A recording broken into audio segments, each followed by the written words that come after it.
भी हमारे माता के 22 बच्चे हुए। बोलो राधे राधे। कितने है, गजब की बात की नहीं। वृंदावन में एक मोहम्मदन रहते हैं अनवर। वृंदावन में अर्जुन सिंह जी आज जानते हैं कि बंदर बहुत हैं, तो वहाँ आंगन में लोग जाल लगाते हैं।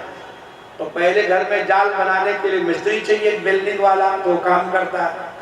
जाल बनाने आया, एक छोटा दाल था 6 बाई 8 का और 6-7 मिस्त्री लाया। तो मैंने कहा इतने मिस्त्रियों की क्या जरूरत थी, इतना छोटा जाल। अरे बोले महाराज मिस्त्री हो गए तो हमारे लड़के हैं। तो हमने कहा इतने लड़के? अरे बोले ये तो 1/3 है। हमके कुल कितने हैं? बोले 18। बोलो राधे राधे। बताइए 18 लड़के जीवित हैं, थे नहीं। वृंदावन में रहता, आओ तो आपकी बार मिल। उम्र ज्यादा नहीं है, अभी भी मुश्किल से 55-60 अब हो। ये बात 10-12 वर्ष पुरानी बता रहे हैं। तो मैंने उससे पूछा भैया ये कैसी मशीन है तुम्हारी? तो कहा कि महाराज हमारा ब्याह 15 साल का हो गया था और हर वर्ष एक लड़का होने लगा। बोलो राधे राधे। 18 साल तक लगातार हो गया। कितने पुत्र हो गए? ऐसे ही धुंधुली की बहन भी थी, उनके हर साल होता था। 4-5 तो थे ही, दूसरे की आसरा है। उन्होंने कहा ये फल गैया को खवाई दे, मैं अपनो बेटा को दे दूंगी। अच्छा बेटा तो दे देगी, पालन कैसे होएगा? तो पागल है। जिस दिन बेटा लेके आए मेरा पति, तब तुम अपने पति को कहना मेरे तो हो गया, और कहते कहते रोने लगना। कहना क्या करूं, मेरी बहन के भी लड़का हुआ था, हाय 2 दिन का होके मर गया, वो कैसे जिएगी? अरे उसको बुला दो, वो उसको ही देख के जी लेगी। तो हमें तुम्हारो पति बुलाए लाएगा, तो हम तुम्हारे लड़के का पालन पोषण भी कर देंगे। इसके बदले तुमको धन संपत्ति हमारे पति को दे देना। बोले इतनी बुद्धि मनुष्य में हो सकती है? बुद्धिश्चापि चतुर्गुणा, ये बुद्धि मनुष्यों की नहीं है, स्त्रियों की है। और सब व्यवस्था उसने कर दी। सज्जनों, उसके घर में तो उसका बहन भी दे गया, अवसर आने पर पुत्र अंधेरे में। और थोड़े दिन के बाद गो माता के गर्भ से भी पुत्र हुआ। दोनों अपनी माता के राशि पर नाम रखे। हमारो नाम धुंधुली, तो मेरे बेटा को नाम धुंधकारी। महात्मा देव ने कहा तो फिर इसका नाम भी माता के नाम पे रख दें। तो उसका नाम रख दिया गोकर्ण। दोनों बच्चे पढ़ने लगे। अब जरा विचार करो सज्जनों, इन दोनों पुत्रों में से एक भी पुत्र आत्मदेव का है क्या? लोग अपनी विधि की रेखा में मेघ भरी लगाना चाहें, लेकिन मिटती नहीं है बात। उस सन्यासी ने, उस संत ने कहा था, सुन विप्रमया ते प्रारब्धम विलोकितम, हे ब्राह्मण मैंने तेरा भाग्य देख लिया। 7 जन्मावधि तव पुत्रो नहीं वच 7 जन्म तक तेरे कोई पुत्र न होगा। और वो 2 पुत्र उसके हो गए। वो सोचता देखो बाबा जी ऐसे ही कह रहे थे, लेकिन ये नहीं जान पाया एक पुत्र गाय का है, एक उसकी बहन का है, तेरा तो कोई नहीं है। भ्रमवश पुत्र मान बैठा और पालन करने लगा। गोकर्ण पंडितो ज्ञानी धुंधकारी महाखल। गोकर्ण पंडित है, ज्ञानी है, लेकिन धुंधकारी महाखल हुआ। राधे राधे। इस क्षेत्र में सरसों होती भैया, सरसों माने वो पीले फूल वाली। तो सरसों को जब डालते हैं मशीन में तेल निकालने को, तो एक तरफ तो तेल निकलता है, दूसरी ओर क्या निकलता है? क्या कहते हैं उसको? खल या खली कहते हैं। मतलब क्या निकला? जिसमें से सारी चिकनाई निचोड़ ली जाती है, वो खल हो जाता है।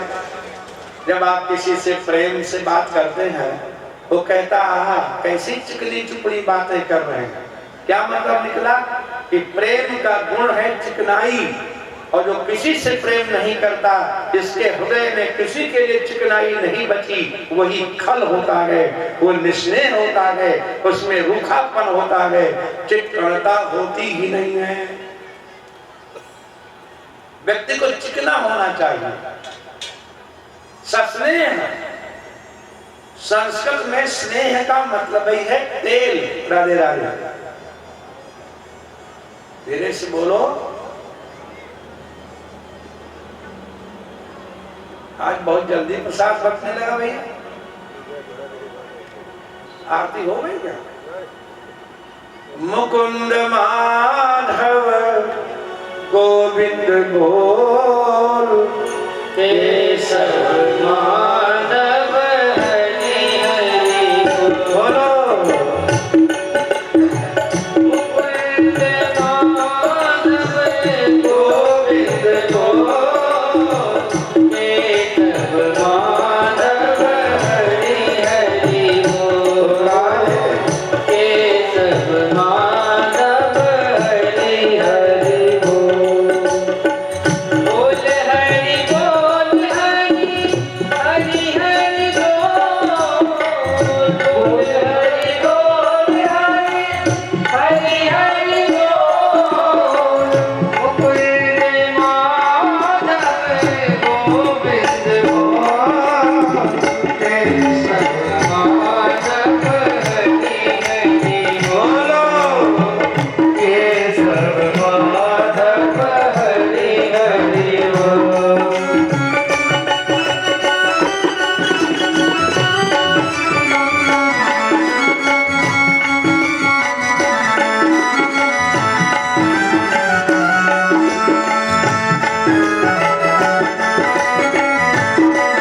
जय हो।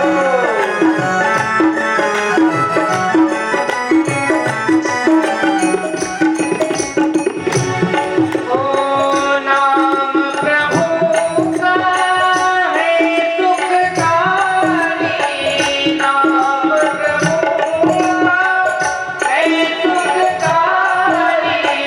पाप कटेंगे क्षण में भारी, पाप कटेंगे क्षण में भारी।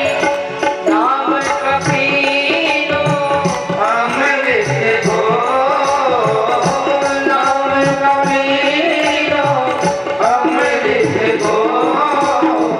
केशव माधव हरि हरि बोल, केशव माधव हरि हरि बोल। मुकुंद माधव गोविंद बोल, केशव माधव हरि हरि बोल, केशव माधव हरि हरि बोल।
धुंधकारी महाखलः। गोकर्ण जन्म से ही बड़े विवेकी ज्ञानी थे और धुंधकारी महाखलः बड़ा नीच था। हरनायार मकान दृष्ट्वा सद्य कूपे निपाते। खेलने वाले बालकों को गांव में चुपचाप उठावे कुआं में डाल दे। दीनान धानाम कपीद का दीनों अंधों को पीड़ित करे। बलवेश में प्रदीप का दूसरे के वेश में घर में दीपक माने आगी लगाए दे। नाना प्रकार के उसके कुकर्मों से माता पिता बहुत दुखी। अब सज्जनों विचार करो, न पुत्र होना अच्छा कि कुपुत्र होना अच्छा। रोने लगा वो ब्राह्मण, बंध्यत्वम तो समीचीनम, बांझ रह जाते बहुत अच्छा था। कुपुत्रो दुखदायकः, कुपुत्र बड़ा दुख देता है। गच्छामि प्रतिष्ठामि को में दुखम व्यपोहे, मैं कहाँ जाऊं, कहाँ बैठूं, और हमारे दुख को दूर करे। बड़ा दुखी हुआ। जो व्यक्ति दुखी होता है उसको सारा संसार दुखी दिखता है, और जो सुखी होता है ना उसको सारा संसार सुखी दिखता है। एक नापित था, नापित माने दाढ़ी बनाने वाला नाई। पुराने जमाने में घर घर गांव गांव जाया करते थे। अब बदल गई परंपरा, अब दुकानें रख ली, खुद जाओ। राजा की हजामत बनाने गया। राजा ने कहा तुम तो पूरे गांव में घूमते रहते हो, प्रजा कैसी है? बोले महाराज बहुत आनंद में है। जिसके पास कुछ भी नहीं है उसके पास कम से कम 100 मोहरे हैं, 100 से कम किसी के पास नहीं। राजा का अच्छा हजामत बना चुका। उसकी वो बक्सिया सी होती थी जिसमें सामान रहता था, वह उसको यही रखते फला आदमी बुला ला। बुलाने गया तो अपने एक आदमी बुलाया नौकर को, फिर उसकी बकसिया चेक कर। बकसिया चेक किया तो 100 मोहरे निकल आई, उसकी थी अपनी। राजा जान गया, अच्छा इसीलिए कहता कि सबके पास कम से कम 100 मोहरे होंगे। निकाल लो ये मोहरे निकलवा ली। और अनाई आया, उसको देखती हिम्मत थी के सामने चक्कर चला गया लेके। घर में देखा मोहरे गायब, बड़ा दुखी हुआ। फिर से आया 15 दिन के बाद हजामत बनाने राजा की। राजा ने पूछा क्यों ना उठा, तुम तो पूरे गांव में घूमते, प्रजा कैसी है? अरे बोले महाराज बड़ी विपत्ति में है, जिसके पास जो है वो भी लोग लूट ले गए, किसी के पास तो है ही नहीं। राजा जान गया सर्वस्व काम बस सकते। हर व्यक्ति अपनी ही नजरिए से सारे संसार को देखता है।